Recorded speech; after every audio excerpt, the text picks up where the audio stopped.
जय स्वामीनारायण विद्यार्थी मित्रों, श्री स्वामीनारायण गुरुकुल राजकोट संस्थान द्वारा आयोजित SGIS ऑनलाइन लेक्चर में आपનું સ્વાગત છે। આપણે આજનો લેક્ચર છે કક્ષા, કક્ષકો અને ક્વોન્ટમ આંક।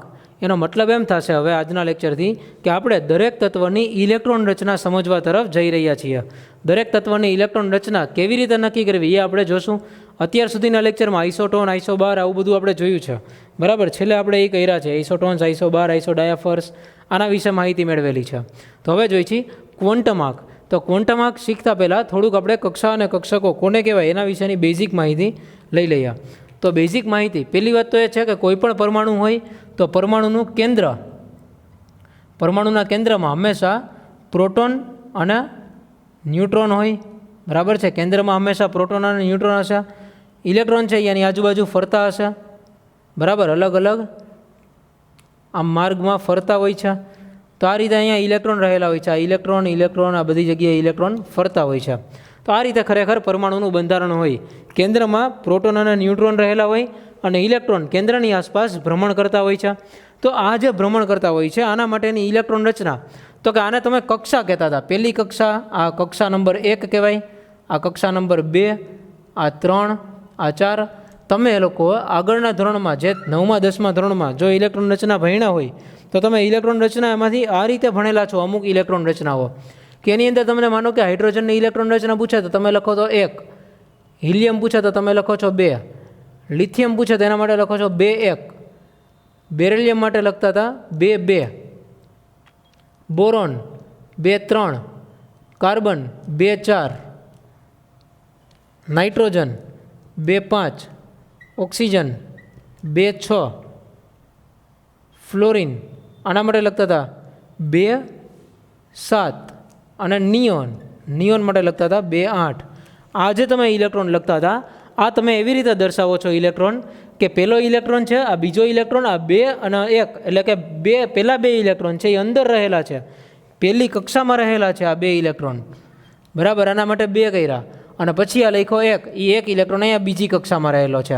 તમે અહીંયા જે દર્શાવો છો એ કક્ષાઓ દર્શાવો છો। તો આપણે કક્ષાઓ વિશે વાત કરીએ છીએ, પણ કક્ષા એટલે શું થાય પહેલાં એ એકવાર જોઈ લઈ। કક્ષાની વ્યાખ્યા શું?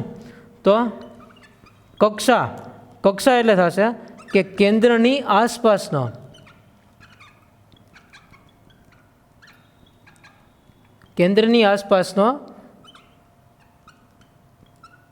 વર્તુળાકાર માર્ગ કે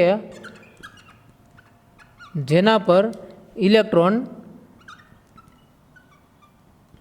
કેન્દ્રની ફરતે ભ્રમણ કરતો હોય। ઓકે, તો આ એની વ્યાખ્યા થઈ।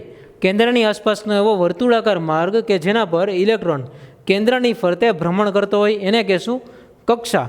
તો કક્ષા એટલે કે જ્યાં ઇલેક્ટ્રોન ભ્રમણ કરે છે એ એરિયાને આપણે કક્ષા કહી દીધું છે, બરાબર। આ વર્તુળાકાર માર્ગ આના ઉપર ઇલેક્ટ્રોન ફરતો હશે કેન્દ્રની આજુબાજુ તો એ એની કક્ષા કહેવાય। તો એવી રીતે પહેલી કક્ષા હોય, બીજી કક્ષા, ત્રીજી કક્ષા, ચોથી કક્ષા, આવી રીતે કક્ષાઓ રહેલી હોય। કક્ષાને બીજી રીતે કોષ પણ કહે છે, બરાબર। કક્ષાનું બીજું નામ કોષ, આ રીતે પણ એને લખાય છે। તો કક્ષા લખો કે કોષ લખો એમાં કંઈ ખોટું પડતું નથી। તો આ એક ઇલેક્ટ્રોન રચના તમે જે લખતા હતા આ એ સામાન્ય ઇલેક્ટ્રોન રચના છે જેમાં ફક્ત તમે કક્ષાનો જ ઉપયોગ કરતા હતા, બરાબર। આ પહેલી કક્ષા છે, પહેલો આંકડો લખ્યો છે એ પહેલી કક્ષા છે, બીજો આંકડો છે એ બીજી કક્ષામાં રહેલા ઇલેક્ટ્રોનની સંખ્યા છે। અને આ તમે શીખ્યા છો કે પહેલી કક્ષામાં હંમેશા 2 ઇલેક્ટ્રોન રહી શકે, બીજામાં 8 રહી શકે, ત્રીજામાં 18 રહી શકે, આવું તમે ઓલરેડી ભણેલા છો। તો એ જ વસ્તુ કરવાની છે। પણ આપણે હવે જે ઇલેક્ટ્રોન રચના લખશું, આપણે હવેથી જે ઇલેક્ટ્રોન રચના જોઈએ છે અને જે જરૂરી છે એ ઇલેક્ટ્રોન રચના હવેથી આપણે થોડીક ચેન્જ કરીને લખશું। ચેન્જ કરીને એનો મતલબ એવો છે કે આપણે ફક્ત કક્ષાનો ઉપયોગ કરીને ઇલેક્ટ્રોન રચના નહીં લખીએ, આપણે સાથે સાથે કક્ષકોનો ઉપયોગ પણ કરશું, બરાબર। તો કક્ષા છે, કક્ષા એટલે ખબર પડી ગઈ કેન્દ્રની આસપાસનો વર્તુળાકાર માર્ગ કે જેના ઉપર ઇલેક્ટ્રોન કેન્દ્રની ફરતે ભ્રમણ કરતો હોય, તો આ થઈ ગઈ કક્ષા। બીજી વ્યાખ્યા છે કક્ષક। કક્ષક કોને કહેવાય? તો કક્ષા પછીની બીજી વ્યાખ્યા કક્ષકનો મતલબ એવો થાય કે જ્યાં ઇલેક્ટ્રોન ફરે છે, આ વર્તુળાકાર માર્ગ ઉપર ઇલેક્ટ્રોન ફરે તો છે, તો આ વર્તુળાકાર માર્ગમાં ઇલેક્ટ્રોન મળી આવવાની સંભાવના, આ વર્તુળાકાર માર્ગ જે છે આ માર્ગમાં ઇલેક્ટ્રોન મળી આવવાની સંભાવના જ્યાં 95% કે એના કરતાં વધારે હોય, બરાબર, એ ભાગને કક્ષક કહેવાય. તો આપણે જો અહીંયા કહી શકીએ કે ઇલેક્ટ્રોન છે એ આ જગ્યાએ છે, તો આપણે માનો કે આટલા એરિયામાં શોધીએ ઇલેક્ટ્રોનને, તો એટલા એરિયામાં ઇલેક્ટ્રોન આપણને મળવાનો નથી. તો અહીંયા ઇલેક્ટ્રોન છે, તો ઇલેક્ટ્રોનની સ્પીડ તો બહુ વધારે હોય, તો આટલી જગ્યામાં ઇલેક્ટ્રોન મળી આવવાની સંભાવના વધારે છે, તો એ ભાગને કહેવાય કક્ષક, બરાબર. તો અત્યારે યાદ રાખજો, કક્ષક એટલે કેન્દ્રની આસપાસ અથવા કક્ષામાં રહેલો એવો વિસ્તાર. કક્ષકનો મતલબ શું થાય? કેન્દ્રની આસપાસ કક્ષામાં રહેલો એવો વિસ્તાર કે જ્યાં ઇલેક્ટ્રોન મળી આવવાની સંભાવના 95% કે તેના કરતાં વધારે હોય. તો કક્ષકની વ્યાખ્યા લખ્યા. આની વ્યાખ્યા લખવી હોય તો એવી રીતે લખી શકાય કે કેન્દ્રની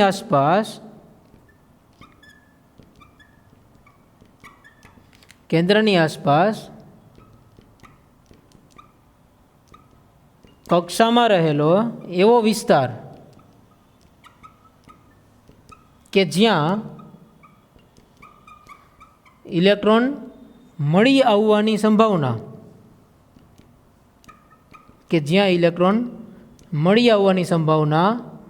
95% કે તેનાથી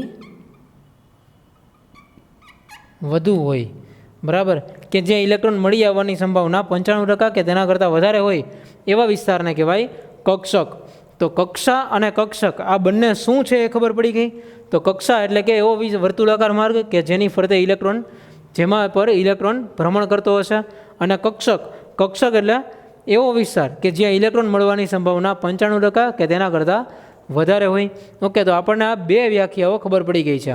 હવે આના પછી આપણે આગળ જોઈશું ક્વોન્ટમ આંક. તો પહેલાં કક્ષા જોઈ લીધું, કક્ષકો એટલે શું એ પણ હવે ખબર પડી ગઈ છે. હવે વારો છે ક્વોન્ટમ આંક ભણવાનો. ક્વોન્ટમ આંક કોને કહેવાય? ક્વોન્ટમ આંક એટલે શું અને એનો ઉપયોગ આપણે કઈ જગ્યાએ કરવાનો હોય છે એના વિશે હવે માહિતી લઈએ. તો ક્વોન્ટમ આંક, પહેલાં તો ક્વોન્ટમ આંક આ આખો જે અઘરો શબ્દ છે જે ક્વોન્ટમ કેમેસ્ટ્રી સાથે રિલેટેડ છે, બરાબર.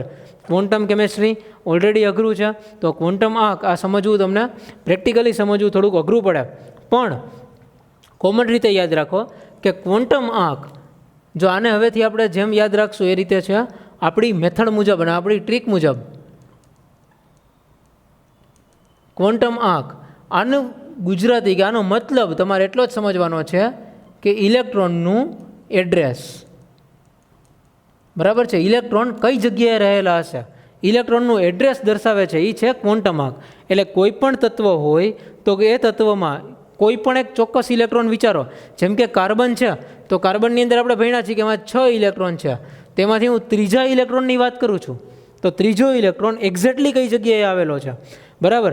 આ માનો કે કાર્બનનું પરમાણુ કેન્દ્ર હોય તેની આજુબાજુ કક્ષકો તો હશે જ, તેમાં ત્રીજો ઇલેક્ટ્રોન એક્ઝેક્ટલી કઈ જગ્યાએ રહેલો હશે એ દર્શાવવું હોય તો એના માટે આપણે ક્વોન્ટમ આંકની જરૂર પડે.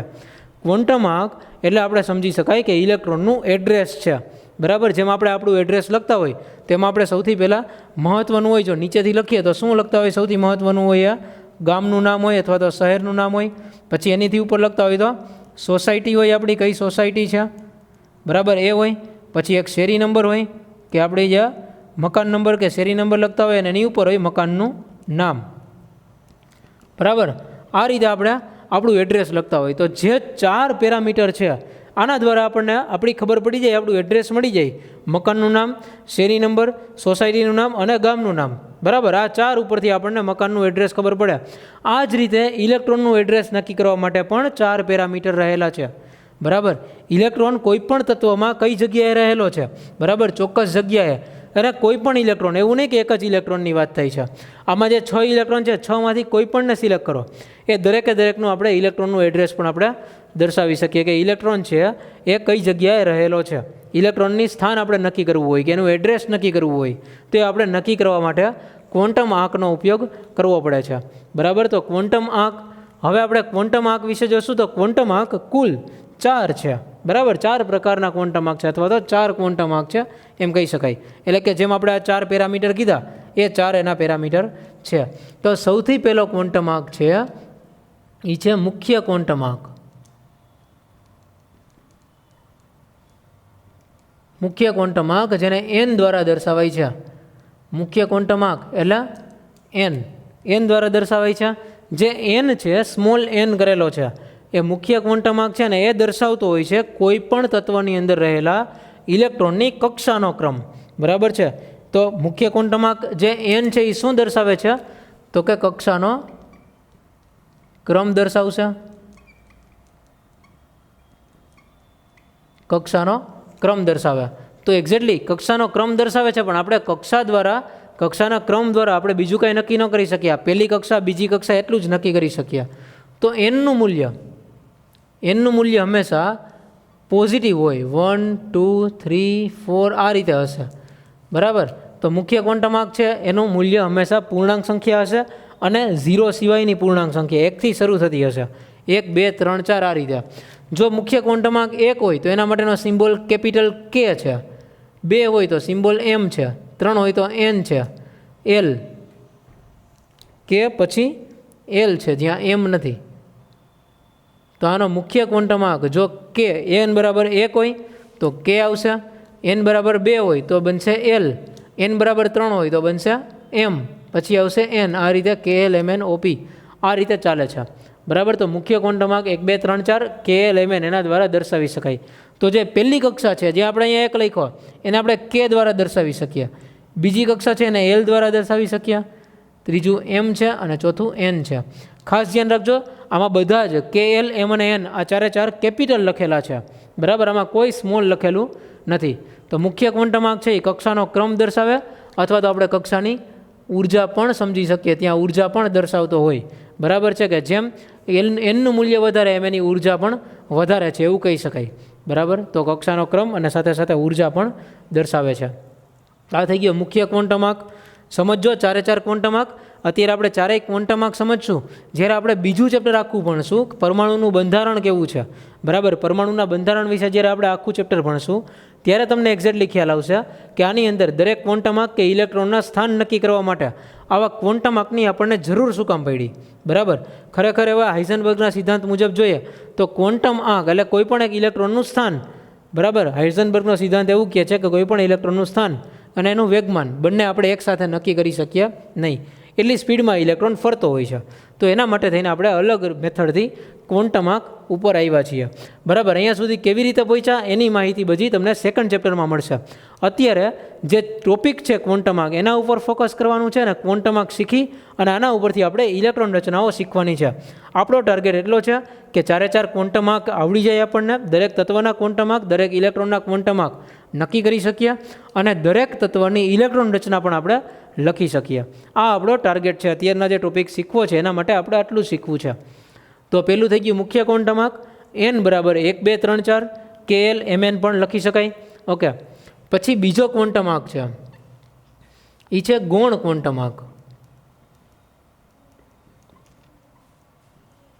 ગૌણ ક્વોન્ટમ આંક એને સ્મોલ એલ દ્વારા દર્શાવાય છે, અથવા તો બીજું નામ છે કોણીય વેગમાન ક્વોન્ટમ આંક. કોણીય વેગમાન ક્વોન્ટમ આંક અથવા એઝીમ્યુથલ ક્વોન્ટમ આંક, એઝીમ્યુથલ ક્વોન્ટમ આંક. આ રીતે કોણીય વેગમાન, એન્ગ્યુલર મોમેન્ટમ, ગૌણ ક્વોન્ટમ આંક આ બધી રીતે એને દર્શાવાય છે. એલ એનો સિમ્બોલ છે સ્મોલ એલ. આ સ્મોલ એલ છે આ દર્શાવશે કક્ષકનો ક્રમ દર્શાવશે.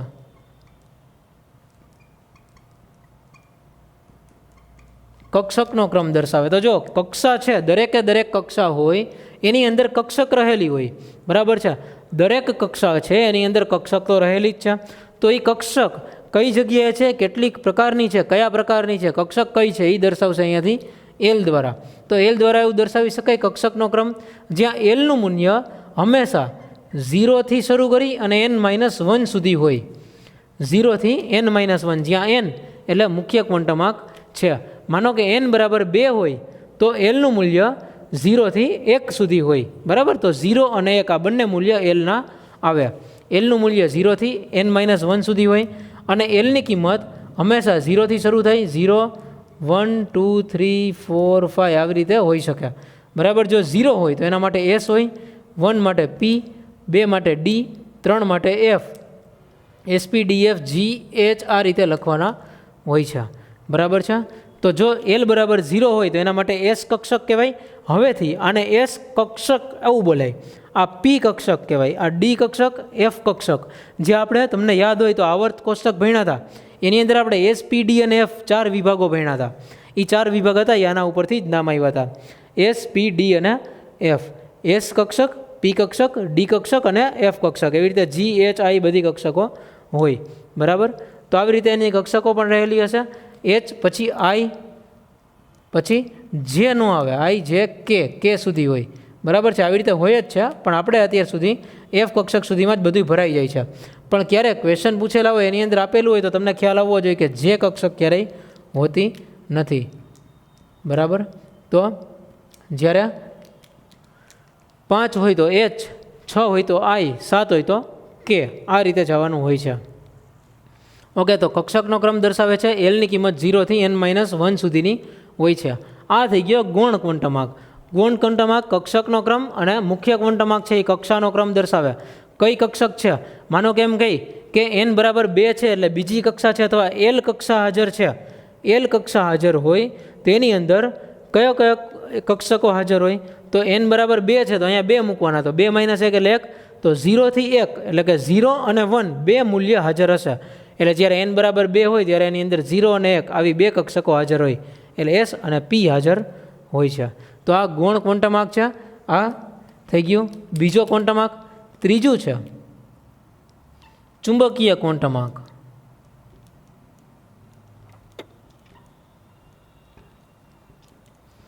તો જો આપણે જેમ ઇલેક્ટ્રોનનું એડ્રેસ નક્કી કરવાનું જો ચાલુ કર્યું હતું, ઇલેક્ટ્રોનનું એડ્રેસ એમાં સૌથી પહેલું હતું ને મુખ્ય ક્વોન્ટમાર્ક, એનું ગામ દર્શાવતું હતું.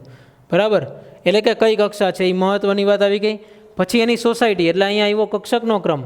હવે સોસાયટીમાં કઈ શેરી નંબર છે, જે તે સોસાયટી છે તો એ સોસાયટીમાં શેરી નંબર કેટલા. બરાબર, તો એ અહીંયાથી નક્કી થશે કે આ બધી સોસાયટીઝ છે, આની અંદર કઈ સોસાયટી મોટી છે, કઈ નાની છે, કે એમાં કેટલી શેરીઓ રહેલી છે, એ નક્કી કરવાનું આવશે ચુંબકીય ક્વોન્ટમાર્ક દ્વારા. તો ચુંબકીય ક્વોન્ટમાર્ક છે એ ચુંબકીય ઓરિએન્ટેશન, બરાબર, એવું નક્કી કરશે. એટલે એવું નક્કી કરશે કે કક્ષકનો પ્રકાર નક્કી કરશે. કક્ષકના પ્રકાર, કક્ષકના પ્રકાર દર્શાવે. તો કક્ષકના પ્રકાર છે, તો કક્ષકના પ્રકાર દર્શાવવા હોય તો જો એમનું મૂલ્ય જોતું હોય તો એમનું મૂલ્ય -l થી શરૂ કરી -l થી 0 થી +l આવી રીતે હોય, -l થી 0 થી +l.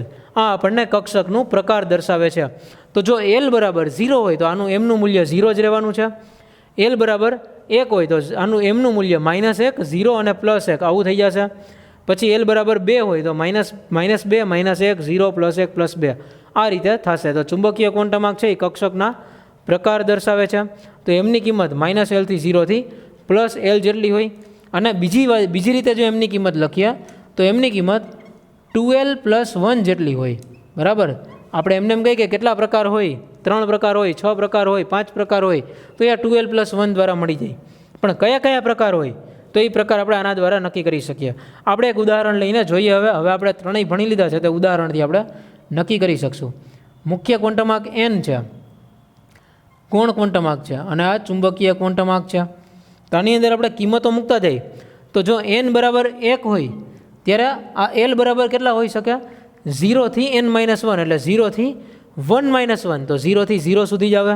તો અહીંયા ફરજિયાત l બરાબર કેટલા થઈ જાય, 0.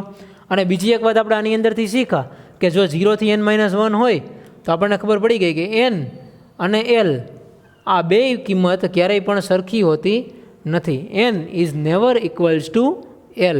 n અને l આ બંને ક્યારેય સમાન હોય નહીં. અને nની કિંમત હંમેશા l કરતાં મોટી જ હોય. nની કિંમત હંમેશા મોટી હોય. બરાબર, n 1 હોય તો અહીંયા 0 જવાનું. તો એમની કિંમત l બરાબર જો 0 મૂક્યા, l બરાબર આપણે આમાં 0 રાખો તો 0 -0 થી 0 થી +0 એટલે છેલ્લા તો 0 જ રહેવાનું છે. તો એમની કિંમત ખાલી 0 આવી. બરાબર, આ n બરાબર 2 મૂક્યા તો અહીં l બરાબર 0 અને 1, તો બે કિંમતો આવે. જો n બરાબર 2 મૂકીએ ને તો 0 થી 1 સુધી જવાનું, એટલે 0 અને 1 આ બે કિંમતો એની અંદર આવે. તો જો l બરાબર 0 હોય અહીંયા મૂકીએ તો આના માટે m તો 0 આવે.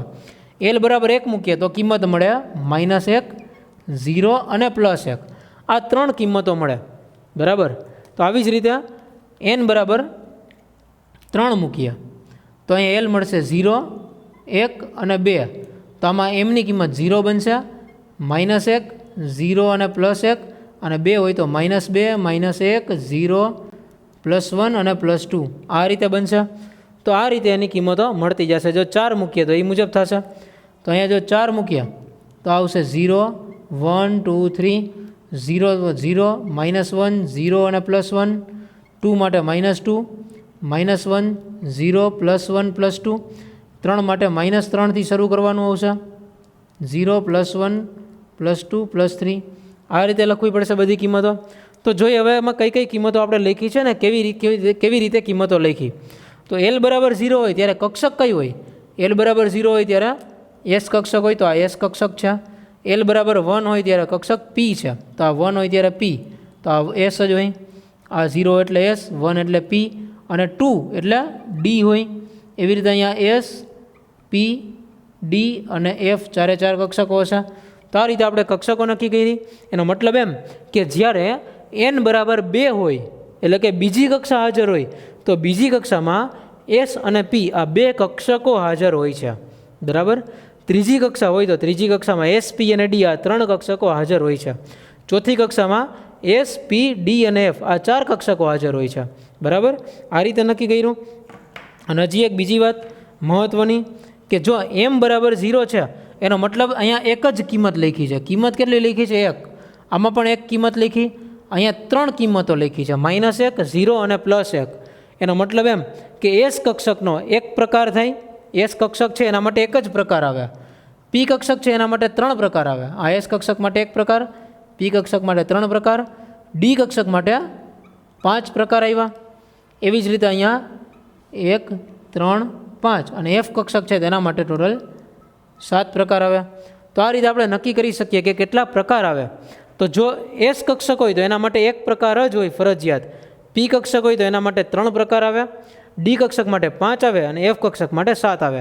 જેની કિંમત આપણે આમાં મૂકીએ તો પણ જોઈ શકીએ. જોકે mની કિંમત m બરાબર 2l + 1, l બરાબર ધારો કે 2 મૂકીએ D કક્ષક માટે તો 2 × 2 + 1 તો જવાબ આવશે 5. તો અહીંયા 5 પ્રકાર આવે. D કક્ષક માટે 5 પ્રકાર બનશે. બરાબર. એવી રીતે P કક્ષક માટે 3 પ્રકાર, S કક્ષક માટે 1 પ્રકાર. તો આ હતા મેઇન 3 ક્વોન્ટમ આંક. હજી ચોથો ક્વોન્ટમ આંક છે ઇલેક્ટ્રોનની સ્પિન દર્શાવે છે. એ હજી આપણે બાકી છે. એના વિશે આપણે નેક્સ્ટ લેક્ચરમાં જોશું. પણ આજનો મેઇન લેક્ચર હતો. આજના ટોપિકમાં તમારે સમજવાનું છે કે મુખ્ય ક્વોન્ટમ આંક, ગૌણ ક્વોન્ટમ આંક અને કોણીય વેગમાન ક્વોન્ટમ આંક આ ત્રણેય શું છે અને કઈ વસ્તુ દર્શાવે છે. મહત્ત્વનું હતું, સૌથી વધારે મહત્ત્વનું છે કે જેમાં n, l અને mની કિંમતો, આ nની કિંમત, lની કિંમત અને mની કિંમત આ ત્રણે તમારે જોવાની છે. ખાસ મહત્ત્વ આનું જ છે. બરાબર. જો nની કિંમત 1 હોય તો l 0 હોય, m 0 હોય, n 2 હોય તો l 0 અને 1 હોય, m 0 હોય, 0 માટે 0 અને 1 માટે -1 0 + 1. આ કિંમતો તમને લખતા આવડવી જોઈએ. બરાબર. તો નેક્સ્ટ લેક્ચરમાં આપણે હજી ચોથો ક્વોન્ટમ આંક બાકી છે, સ્પિન ક્વોન્ટમ આંક, એ ભણશું અને દરેક તત્વની ઇલેક્ટ્રોન રચના કેવી રીતે લખવી એ પણ હું તમને શીખવાડીશ. તો આજનો લેક્ચર હતો કક્ષા, કક્ષકો અને ક્વોન્ટમ આંક. ક્વોન્ટમ આંક 3 કર્યા. નેક્સ્ટ લેક્ચરથી નવું આપણે શરૂ કરશું. Thank you. જય સ્વામિનારાયણ.